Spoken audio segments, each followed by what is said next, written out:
What's happening, everyone? Today we're doing another head-to-head comparison. This time taking a look at the Ford Bronco and comparing that with the Bronco Sport. We're going to be going over different engine options, cargo dimensions, as well as first, second row spacing, technology, and everything in between. Now, if you're looking for some more in-depth walkarounds on both of these vehicles, check down in the description below because I also have links off to the direct builds for these things as well. Before we get started, I want to give a huge shout out and a thank you to Yorkdale Ford and Formula Ford, part of the IAG group, for giving me access to these vehicles to shoot the video for you today. Check down in the description below for their contact details. All right, guys, let's dive into it, have a little bit of fun, and see what the differences are between these two vehicles. Starting off looking at some exterior styling of the Bronco Sport, it does kind of remind me of the older, boxier style Escape. So if you're not a big fan of the newer Escape that came out in 2020, the Bronco Sport definitely a sense of nostalgia, but great look because it has been modernized at the same time. We've got beautiful body moldings along the side there. Now, one thing to note is that we do have the option for a fender flare kit, and we can get that directly from the factory as well on certain trim levels of the vehicle, or we can also add it in aftermarket. So really nice to know that we can have these things pop out a little bit. Two different styles. We do have the flexibility of having it set its body color, so that is an option, or there is this same color as well. So it's kind of got like a gray type of feel to it, a textured feel to it as well. So it'll pop out and give you a little bit more of a unique look. Looking at the actual tires themselves, we've got two different options, well, I should say a few different options available, just depending on the trim level that you're looking at. It's either going to be a 17 or an 18-inch tire. We are on the Outer Banks, so we do have a Michelin tire there, but I love the look of this actual rim. As we start to move forward, we've got our LED headlamps, and we've got our fog lamps along the bottom there, and we've got a beautiful Bronco logo right along the front, which is kind of cool because it's the same style in the Bronco as well as the Bronco Sport. So they really are looking at it as the Bronco and then its baby brother, the Bronco Sport. Now, one cool thing about the Bronco Sport is that we do have these roof rack rails along the top. We've got the option for crossbars as well, but this thing actually can support quite a little bit of weight, and there are some pretty cool accessories that are available for this thing. We've got an awning, and you can even get a tent for the top as well, which I think is really cool because you can literally take this thing on the go wherever you need it to be, and it's cool to know that we've got that flexibility where we can just pop the tent up here as well, just for added safety. Now, starting off looking at some exterior styling of the vehicle. So firstly, I love the way that the body of this thing looks. We've got our fender flare out along the top there. Now, one thing to note about the fender flare inside of this specific one, now it does have the same body color as this vehicle. And that's not necessarily going to be standard depending on which trim level of the vehicle you look at, because otherwise it is going to be just a black modular instead. So one of the interesting things about that is that it does contrast nicely with some colors. Like you look at the cyber orange, white, red, things like that, and it does pop very nicely. Now, as we start to move down, so we do have a few different options when it comes down to the tire size. It's either going to be a 30-inch up to a 35-inch, depending on which trim level of the vehicle we look at. Now, we are in the Outer Banks, which means that we've got 33-inch rubber. When it comes down to the wheel itself, this specific one is an 18-inch. And when we look at the drivetrain for the vehicle, it is going to be a 4x4 vehicle. We've got two different systems that are available. It's either going to be a part-time selectable 4x4 or an auto-engaging 4x4, depending on which version of the vehicle you've got. All right, now, taking a peek underneath the hood of the vehicle. So really great look when it comes down to it. There are two different engine choices available inside of the Bronco Sport. So it's either going to be a 1.5 liter or a 2 liter turbo. Inside of the base, Big Bend, and Outer Banks, that's going to be the 1.5 liter turbo that we're looking at here. While inside of the Badlands, we're looking at a 2 liter turbocharged instead. From a power perspective, the 1.5 liter is going to be able to push at 181 horsepower and 190 pound-feet of torque, while the 2 liter is going to be able to push at 250 horsepower and 277 pound-feet of torque. So plenty of power when it comes down to it. Now, looking underneath the hood, this is the same basic layout that we'd look at inside of the Escape because they're built off of the same platform, which means that we've got easy access to a few fluids if we need to top some things up. We can easily check our oil, and then we've also got easy access to the battery. All right, now, filling up fuel inside of the Bronco Sport is also a very straightforward process. Along our driver's side, as you can see there, we've got a little cutout and we've got a capless system. So just insert your fuel hose, fill up, and you're good to go. Now, when it comes down to fuel quality, doesn't matter if you've got the 1.5 liter or the 2 liter turbocharged, both engines are going to use the same, just 87 octane, so regular fuel. So you don't need to use a premium fuel inside of this thing. Minimum manufacturer's recommendation is just that regular gas. Now, having said that, when you use a higher quality fuel, you will absolutely notice a difference in the horsepower in the torque in this vehicle. So power is going to be different, and you're also going to get slightly better fuel economy.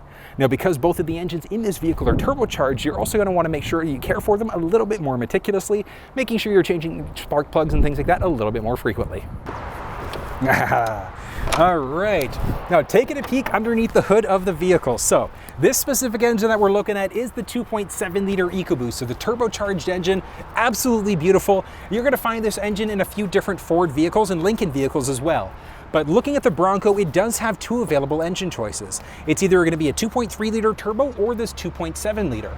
From a power perspective, the 2.3 liter is going to be able to push out 300 horsepower and 325 pound-feet of torque, while this 2.7 liter turbo is going to be able to push out 330 horsepower and 415 pound-feet of torque. So plenty of power when it comes down to it. Looking underneath the hood at some components, we've got easy access if we need to fill up some fluids. We can kind of easily check our oil along the back there, and we've also got easy access to the battery. All right. When it comes down to filling up fuel inside of the Bronco, it's a very straightforward process. So just along our driver's side door, we've got a little cutout there. Now it is a capless system, so just insert your fuel hose, fill up, and you're good to go. When it comes down to the actual fuel quality, minimum manufacturer's recommendation is just your regular 87 octane, 87 gas. So do you need to use a premium fuel? No, you can just use regular fuel. But here's the kicker. Those horsepower and torque specs that we were looking at underneath the hood, those are achieved using a premium fuel, like a 93 octane. So do you need to use it? No. But if you use a lower quality fuel, you will absolutely notice a difference in the actual performance of the vehicle. On top of that, when you use a higher quality fuel, it's also going to help you out with your overall fuel economy.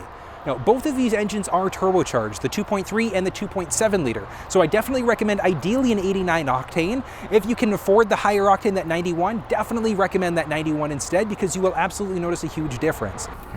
Now, looking at towing capacity inside of the Bronco Sport, if we look at the 1.5 liter turbocharged, that's going to be able to pull up to 2,000 pounds.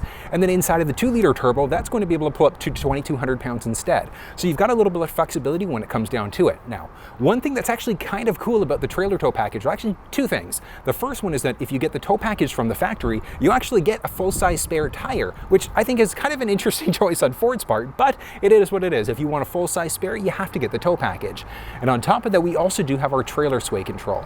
So trailer sway control, what that's going to do is if the vehicle senses there's trailer sway going on, it's automatically going to apply engine braking to get that sway under control. Right now, looking at some standard technology of the vehicle, so we do have our backup camera, that's going to be standard. Reverse sensing system is optional in some trim levels in some packages.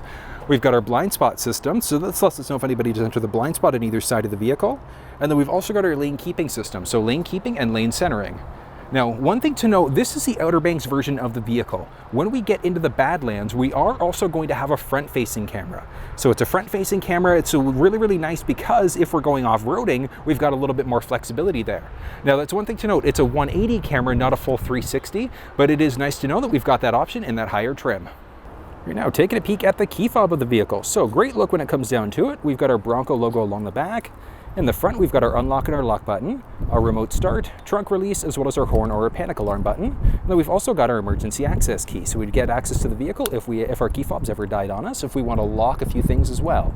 Now, in order to be able to remote start, we can remote start directly through the key fob. We can also use either Android or iPhone devices using the Ford Pass app to be able to remote start through our cell phone.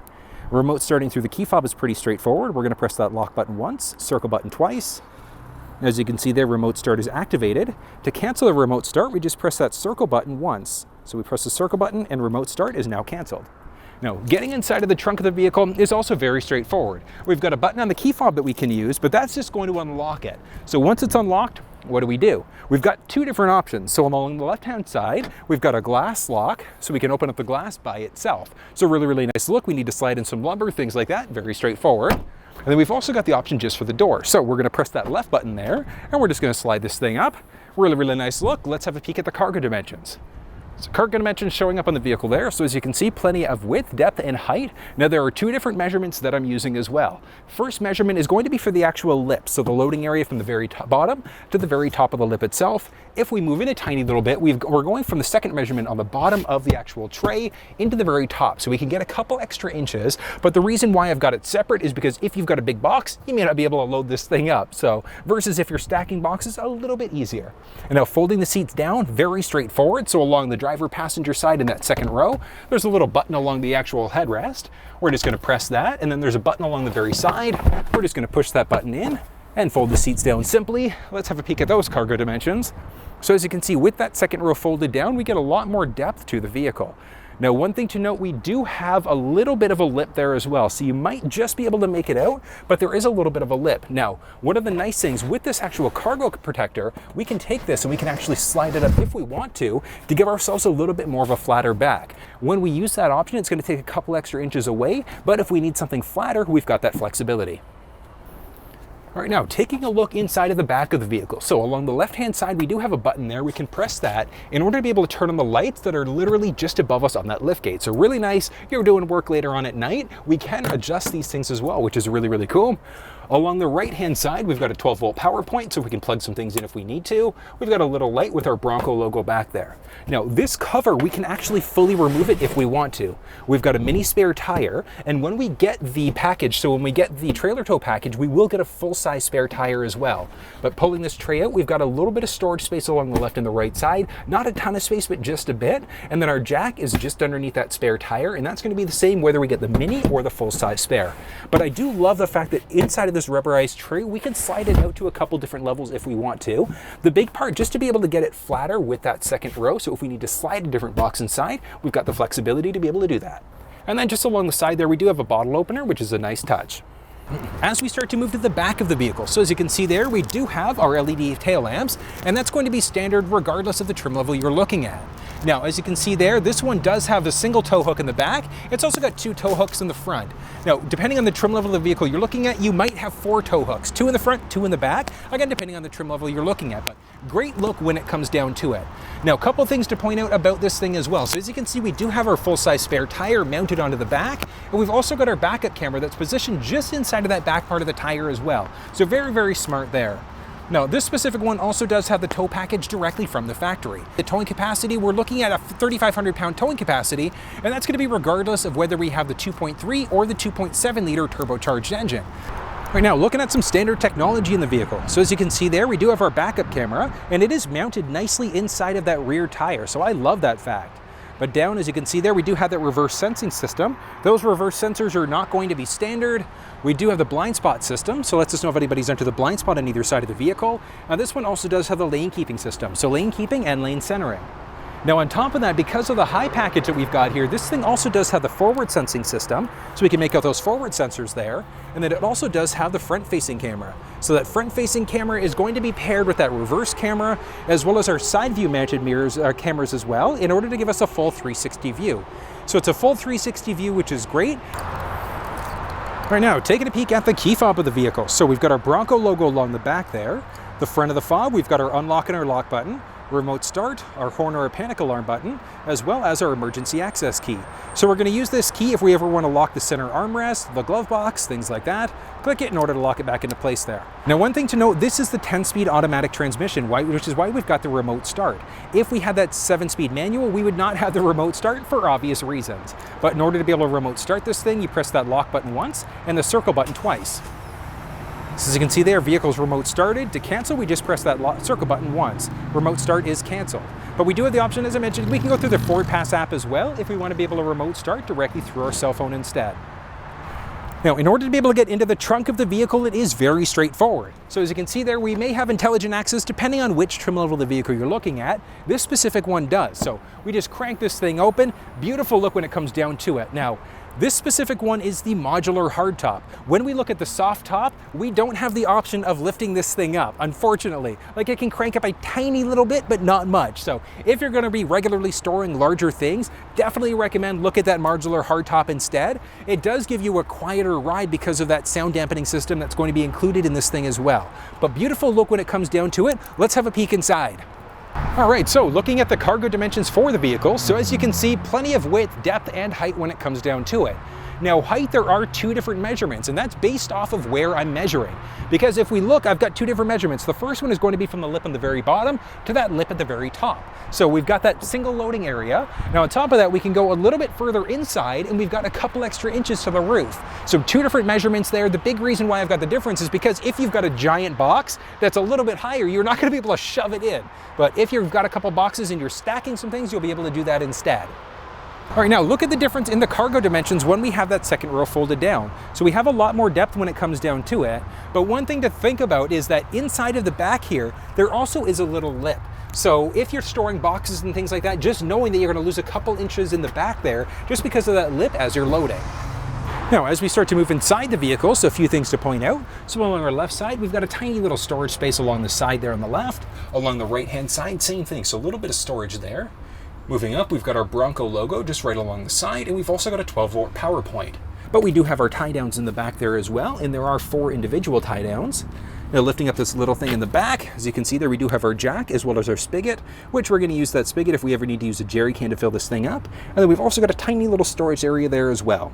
Now, one other thing to note, we do have this glass that is separate inside of the hardtop. So as you can see there, we can easily drop that down if we want to. There is nothing locking it into place though, with the exception of the door. So definitely something to think about. So you want to make sure that you shut the glass first before you end up closing this last part. All right, so I gotta say, I am actually blown away with how much space is in the back of this thing. Like, I'm 6 feet tall, I've got the driver's seat set up for somebody who's 6 feet tall, and I still have a nice amount of knee room, a good amount of foot space as well. And then up overhead, I've got like almost 5 or 6 inches of head space. So if you've got taller people, they're definitely fitting back here, no problem. Compare that with the Escape. Now, one thing to note with the overhead space, now this specific one does not have the sunroof up overhead. We'd get that inside of either the Outer Banks package, Badlands package, etc.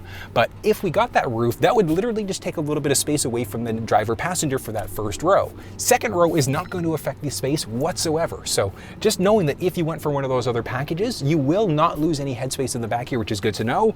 Couple of things, in behind the driver passenger seat, we do have zippable pockets in the back here. Kind of neat. That is available on some trim levels of the vehicle.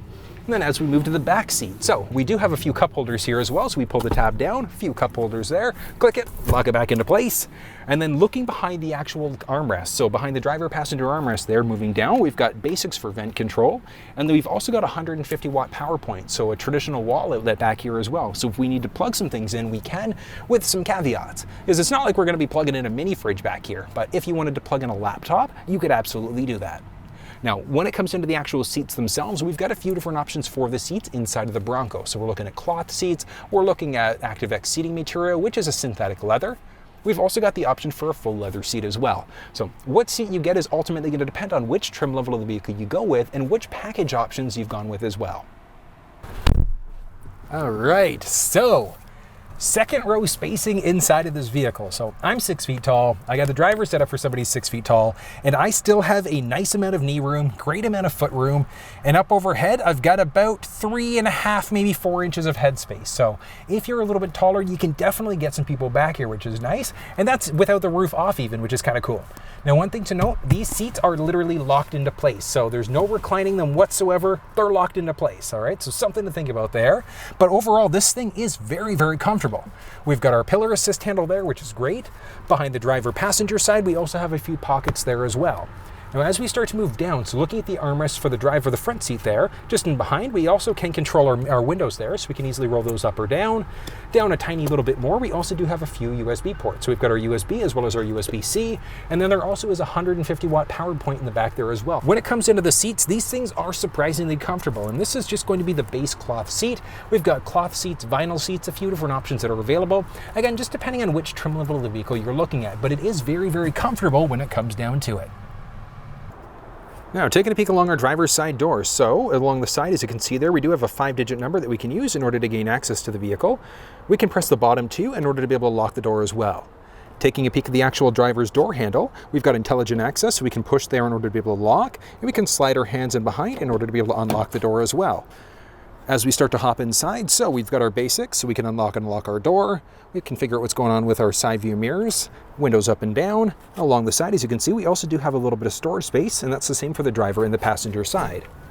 Now, as we start to hop inside, so taking a look there, just to the left-hand side of the steering wheel, we've got our trunk release. We've got our fog lamp button, so we can turn that one on or off. We can figure out what's going on with our running lamps, and then we can also increase or decrease the brightness of the cluster screen. Now, one thing to note, inside of the entire vehicle lineup, we are manual for the actual steering wheel. So as you can see there, so we're just going to pop that one down. All right, so moving inside the driver's seat. So this thing is, again, very spacious. Now I've got this thing set up for somebody who's 6 feet tall. Back and behind me, they're 6 feet tall as well, and there still is some space there. And that's one of the cool things, because the seats themselves, they might be manual, they might be powered, just depending on which trim level of the vehicle you look at. But with the seat all the way back and all the way down, up overhead without the sunroof, I've got like 5 inches of headspace. So if you've got people that are taller, absolutely going to be able to fit inside of this thing, no problem, which is great. Now adjusting the seat, as I mentioned, might be power, it might be a manual process. And that's power forward, backwards, up and down. So if people are a little bit taller, shorter, etc., we can easily adjust this one.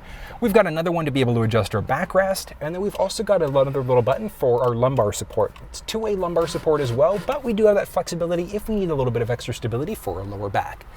Now looking at the steering wheel, this thing is absolutely beautiful. Might be heated, might not, depending on which trim level of the vehicle you look at. But I'm going to go through some basics about the steering wheel buttons, as well as that instrument cluster and that Sync 3 media screen.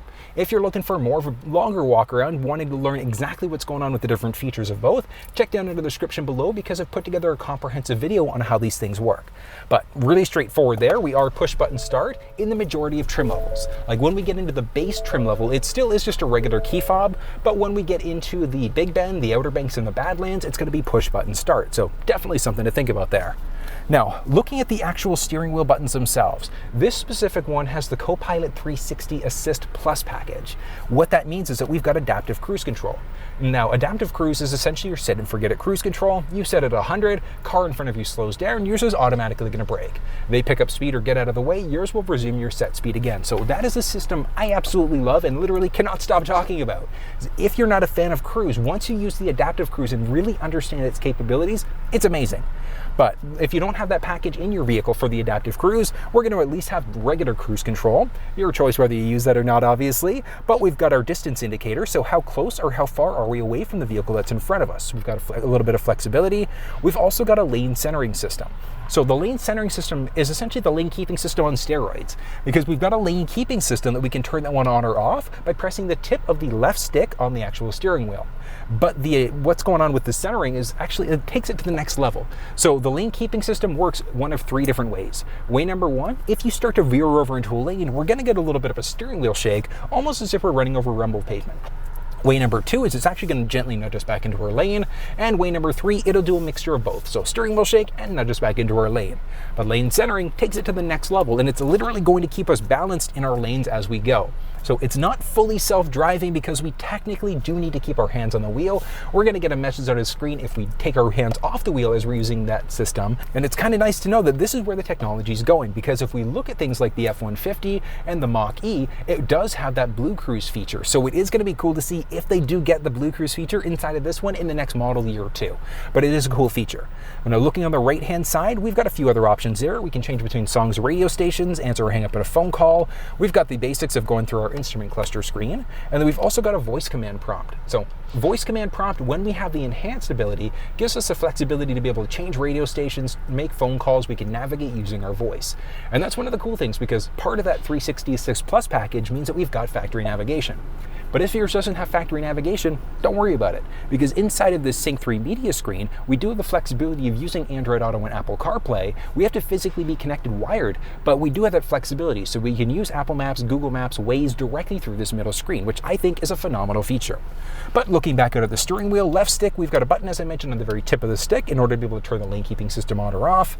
Along the right, that's going to be our basics for our control for the actual windows, so we can turn our wipers on for the front and for the rear. That's one of the cool things, because this thing does have a rear wiper as well. Now, as we start to move over, so this thing is push button start in the majority of the trim levels, and looking at the Sync 3 screen. So a lot of flexibility when it comes down to it. We've got our basics for audio control, phone, and we do have factory navigation, which is fairly responsive as well, and it is a predictive text, which is cool. Driver assistance settings, we've got a lot of flexibility there. So we've got our basic cruise, adaptive cruise, intelligent cruise control. Again, you might have that one if you've got one of the added packages. We've got our lane keeping system, pre-collision assist as well. So the pre-collision assist system is great, because if the vehicle senses a potential collision, it's going to actively brake for us. What's also going to happen is we've got the evasive steering. So that essentially puts our steering wheel in overdrive. So if we need to get out of the way of a collision, hyperdrive, and we can literally go left, right, etc. in order to be able to avoid the collision a little bit easier. So that's a really nice feature there. We've got our blind spot system, so that's an unobtrusive light that goes and lets us know if anybody's entered the blind spot on either side of the vehicle. We've got our trailer sway control. Again, that's one of the big reasons why you want to get the tow package from the factory. So really, really great setting there. And that's going to be the basics of the actual Sync 3 media screen. But as we move down, we also do have our volume rocker. Now, one of the cool things about that volume rocker is that we can adjust the volume here, we can adjust the volume on the steering wheel, but let's actually do a quick audio test.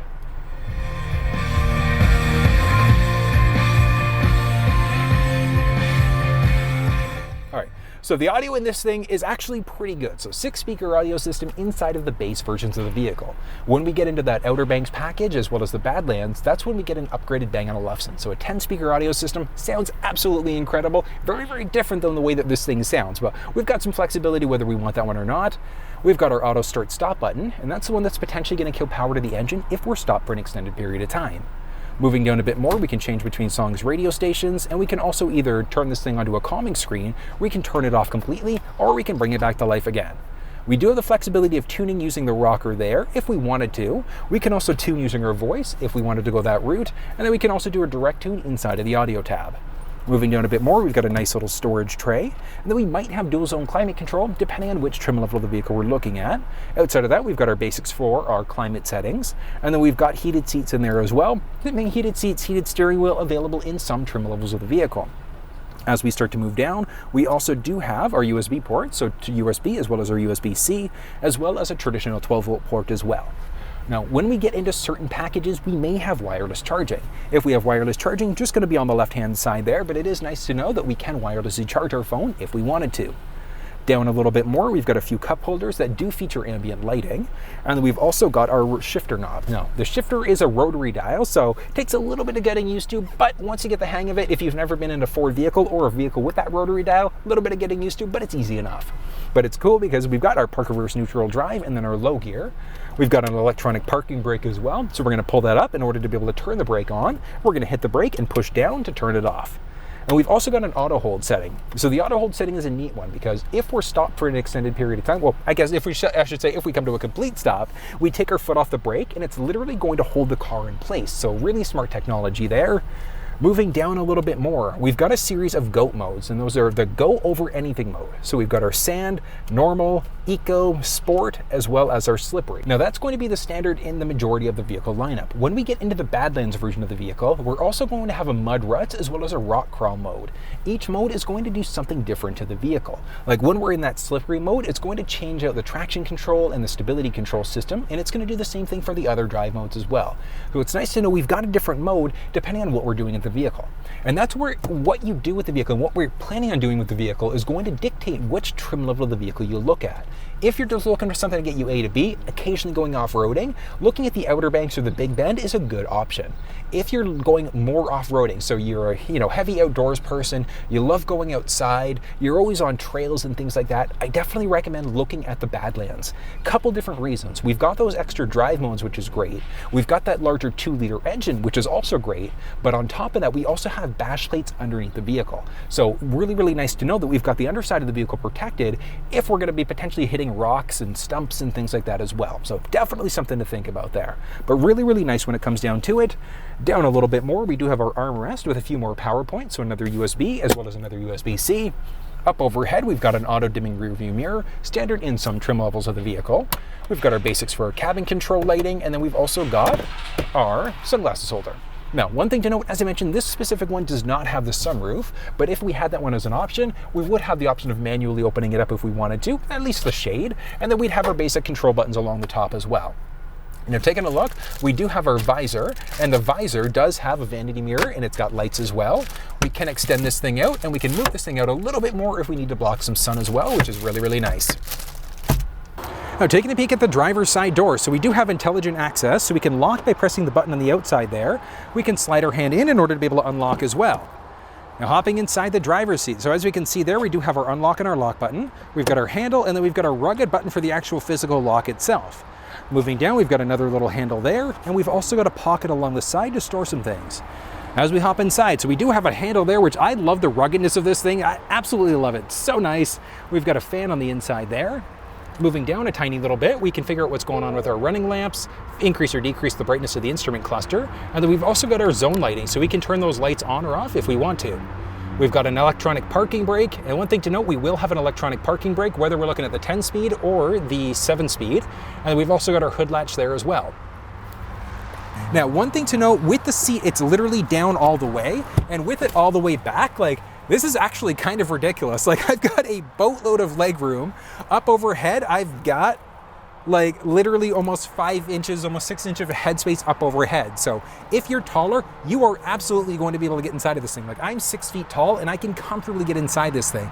Adjusting the steering wheel is going to be a manual process inside of the entire lineup, and it is telescopic. But just by your left knee, we've got a little lever. We're gonna crank that down and we can go in and out, up and down with it. You get that perfect position, click it in order to lock it back into place.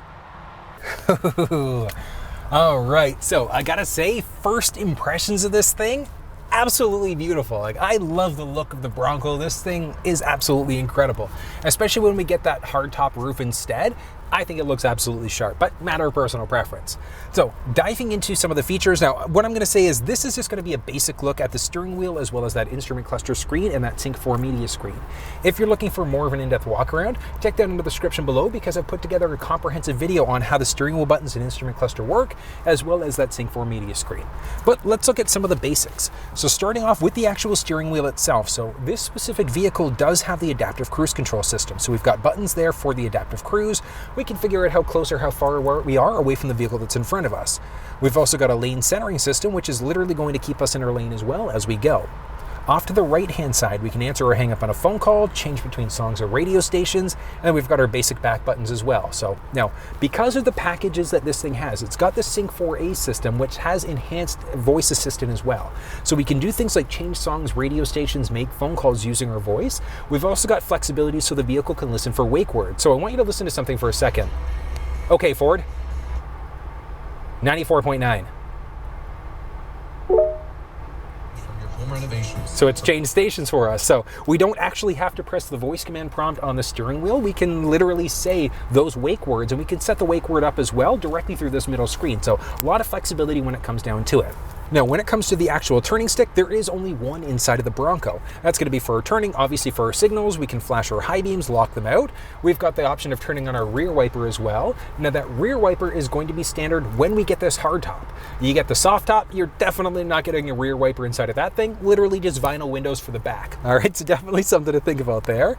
And we can also figure out what's going on with our front wipers as well. Now, as we start to move forward, so we are push button start, and that's going to be the same across the entire vehicle lineup. So it doesn't matter if you're looking at the base model or if you're looking at the Wild Track, push button start regardless.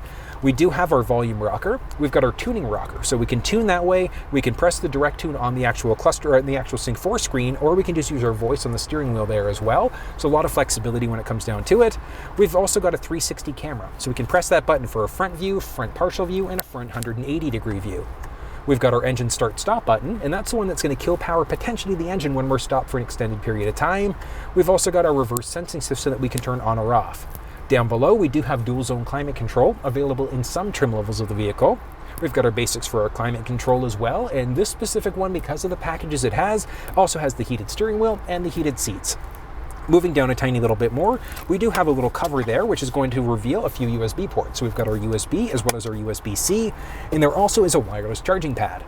Down a tiny little bit more, we've got this beautiful Ford badge on the top there, which shows where it's assembled. So designed and engineered by Ford in Dearborn, Michigan. So the look of that is just, it's sharp. Now, this specific one is the 10-speed automatic transmission. So it is nice to know that we've got our park reverse neutral drive and then our manual mode. So we do have a little plus minus button on the left-hand side of the shifter, so we can adjust gears as we'd like to. Moving down a tiny little bit more, we've got a series of different GOAT modes. So we've got our normal mode, there's Eco, Sport, Slippery, there's a sand mode, mud ruts as well. So a lot of flexibility, and each mode is going to do something different. Like, it might keep us in our high gear. It's potentially in the slippery mode going to turn off traction control and play with the stability control as well. We've got our 4 high, 4 low, and then our 2 high mode. Now, each mode is going to do something different, but typically we're going to be in 4 high for regular day-to-day driving. So either the 2 high or the 4 high. 4 high usually in winter driving, versus our 4 low. That's when we get into technical driving, like rock crawling, or if we're going to be doing things like, oh, I don't know, pulling a boat out of water. That's when we're going to go into that 4 low mode instead. Down a tiny bit more, we've got our cup holders. And this is where things are a little bit unique because we've got our window adjusting buttons inside of the, just below the armrest. So it's kind of neat. Because the doors on this thing are removable, we've actually got the window control buttons along the side there. So we can open up our windows there, auto up and down. We've also got the option of killing off power to those rear windows. And then we've also got the option of adjusting our side view mirrors by pressing the button along the side. So also same thing, very, very unique compared to what you might typically be used to. As we start to move up, we do have an armrest. Now this armrest is locking. We would just use the emergency access key on our fob to lock it out. We've got a 12-volt power point on the inside there. Now, as we start to move up, we've got a few different options as well. So well, I shouldn't say a few, we've got quite a few different options that are available. So we've got a differential lock, we've also got our trail turn assist, we've got our traction control, we can turn that one on or off, and then we've got our 4-way blinkers. Now, if you're in other versions of the vehicle, like the Badlands, or you're in certain trims, you will have the option for a few other things. So we can do a front or rear differential lockout as well, again, depending on the trim level of the vehicle that you've got. Now, as we start to move up overhead, auto dimming rear view mirror, and if you're in the lower trim levels, you won't be auto dimming. It's going to be just that old style flip instead, but you've got some flexibility there. Up overhead a little bit more, we do have our auxiliary switches. So if you want to wire some things in, you've got that flexibility. So you're throwing on front lights, overhead lights, things like that. You can turn these things on very easily up overhead. We've got our basic for our cabin control lighting as well. Now, some trim levels of the vehicle, you will have the home link system along the very top there. Pulling this thing down, as you can see, our visor, we do have our vanity mirror with the lights. And we can pull this thing out and extend it a tiny little bit if we need to block some sun out. Now, another thing to point out up overhead, this one is the hard top, so we can easily remove this thing if we wanted to. There's a series of different latches up along the top there to be able to remove each piece individually. We've got a series of different clips that we can easily take these things off if we want to. We're literally just sliding as we go. All right, so after we get all of the latches off, literally all we're gonna do is just lift this thing up. So up and over, individual pieces. Like, it literally is that simple to be able to remove the roof from this thing. So we can go literally piece by piece. We've got the option of going for that driver passenger side. We've got the whole option of getting this part gone as well. So you can remove these parts of the roof, one big piece, two little pieces, and then we can easily kind of snap things together as we want to. Well, folks, that was a look at the Bronco versus the Bronco Sport. What did you think, and which way do you think you would go? I love the ruggedness of the Bronco, but just based off of what I do day to day, the Bronco Sport would probably be more than enough for me. But if you enjoyed the video, give it a thumbs up, share it with your social networks, and if you have any questions, any comments, drop down in the comment section below and let me know. And until I see you next time, make sure you stay safe. We're going to be going over different engine options, cargo dimensions, first, second row spacing. Now, one thing to note, we do have an option for a fender.